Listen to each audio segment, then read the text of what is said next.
sengaja bocorkan kapal modus ratusan pengungsi Rohingya mendarat di Sumatera Utara. Setelah Aceh, pengungsi Rohingya kini mulai berdatangan di Provinsi Sumatera Utara. Mengutip dari serambinews.com, di awal tahun 2024 ini, sudah ada ratusan pengungsi tiba di Sumatera Utara. Meski ada penolakan, masyarakat di Desa Karanggading, Kecamatan Labuhan Deli tetap memperlihatkan rasa peduli mereka. Berikut kronologi kedatangan pengungsi Rohingya ke Deli Serdang. Kapolres Pelabuhan Belawan AKBP Canton Selapan pada Selasa 2 Januari 2024 mengatakan, total ada 156 pengungsi Rohingya yang sudah tiba. Mengutip dari tribunmedan.com, 56 diantaranya memiliki kartu identitas UNHCR. Pengungsi ini terdiri dari 28 anak laki-laki dan 20 anak perempuan, selebihnya pria dan wanita dewasa. Mereka mendarat pada Sabtu 30 Desember 2023 sekitar pukul 11 waktu Indonesia bagian Barat jelang tengah malam. Informasi yang didapat aparat gabungan dari masyarakat, kapal mereka diduga sengaja dibocorkan.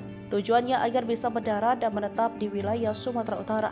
Kemudian nahkoda kapal juga diduga langsung kabur menggunakan perahu kecil usai menyelundupkan para pengungsi. Sebelum didapat jumlah 156, tersiar kabar jumlah sebelumnya ada 147 orang. Ternyata penambahan 8 orang ini tidak terhitung pada saat petugas melakukan pendataan jumlah mereka yang mendarat di Sumatera Utara. Mereka hilang di lokasi pendaratan setelah warga setempat memberikan pertolongan terhadap satu pengungsi Rohingya. Sedangkan 7 orang lainnya ikut untuk menemani pengobatan yang diberikan oleh warga dan juga menghilang untuk buang air besar. Terkait adanya dugaan tindak pidana perdagangan orang, ratusan pengungsi Rohingya ke Sumatera Utara yang menguntungkan agen karena dibayar.